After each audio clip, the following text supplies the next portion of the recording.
Welcome back to U.S. History. Uh, we are talking about World War I in Chapter 22.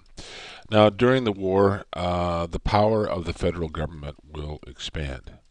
And we talked about the Food Administration run by Herbert Hoover, one of the more successful programs encouraging people to grow more and to ration themselves voluntarily, not to waste food because of the need to feed our allies overseas. People were encouraged to can food. Children were involved. Um, the U.S. Shipping Board on the job for victory, people making ships to get the supplies over the seas. Fuel was encouraged to ration that to help win the war because we needed the fuel for our ships um, and for other, and keep people warm during the winter. Unemployment virtually disappeared during World War One. Big government did expand. Excessive government regulations in the economy. Certainly, they wanted to make sure that we were going to win the war, and the government is going to take an active hand in strikes and controlling the economy and getting us moved in the right direction. Sometimes there was mismanagement and overlapping jurisdictions from different organizations. Close cooperation between the public and private sector was encouraged, so the unions and the manufacturing sector were supposed to work together in harmony. Uh, it certainly provided opportunities for disadvantaged groups, particularly African Americans, who will move to the North to engage in the war industry. And many of those people will never go back to the South. In terms of women, women certainly had an active role in non-combatant positions, nursing, communications, working in the factories, building the different war materials. The girls left behind do their bit. That is, they're doing the farming and they're doing the manufacturing.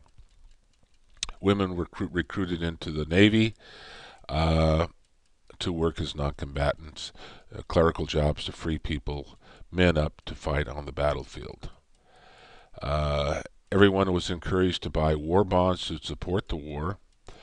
And certainly the Red Cross, the greatest mother in the world, women sent to Europe to tend the wounded, and there were a number of wounded on the battlefield.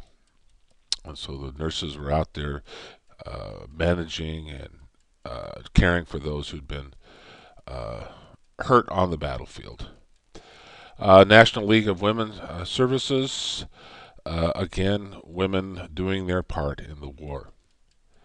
African Americans, certainly there was an opportunity. It was called the Great Migration from 1916 to 1919.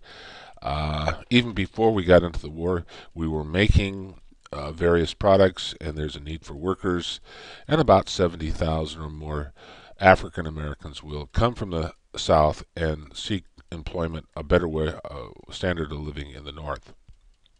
Most of them will work in the war industries. Enlistment in segregated units. They did fight in World War One, but they were never integrated into white units. When they got to France, they fought side by side with the French, who had no problems with African Americans. And it shows them as the true sons of freedom, African Americans, encouraging them to enlist in the army. The Hayward unit, this was an all-colored unit, African American unit during World War One. African Americans on troop ships headed for France. Of course, they were all segregated. They weren't allowed to mix with the white troops. Certainly, there were race riots in Chicago in 1919. Many of these African Americans who came back from the war believed that they had fought for their country and they needed to be treated better by their government and their country. And they certainly had a point.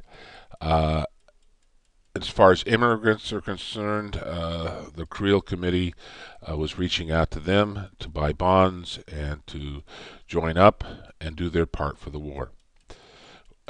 They sold this idea that they were all Americans and they needed to get behind the war.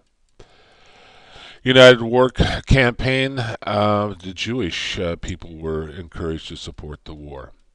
So every sector of the economy, the country was encouraged to be part of the war effort.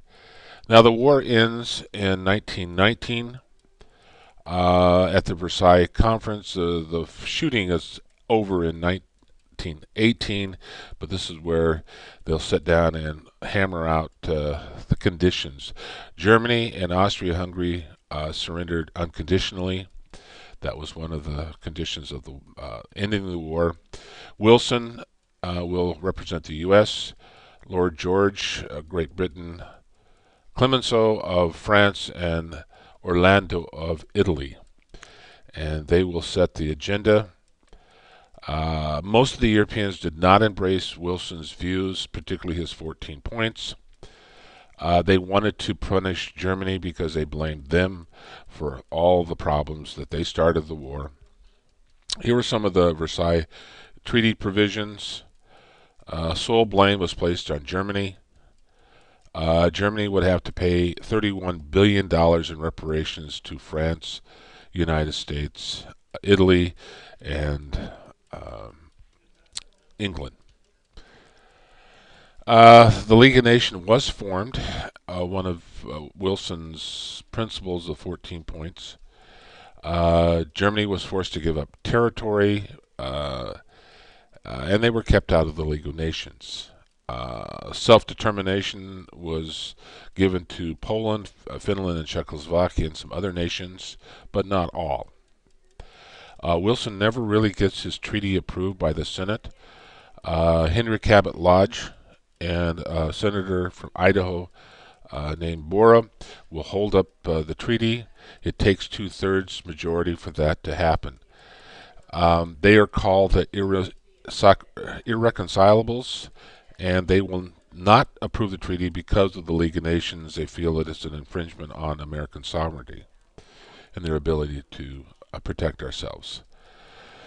Actually, we will sign a resolution in 1922 officially ending the war, a joint resolution from Congress. As a result of the war, America is a world power. The Europeans suffered the most during the war in terms of devastation and capitalism. And Great Britain, France, and Turkey went in a state of decline. Germany is devastated by the treaty, and it leads to the rise of Hitler and World War II later on. And we'll stop the show right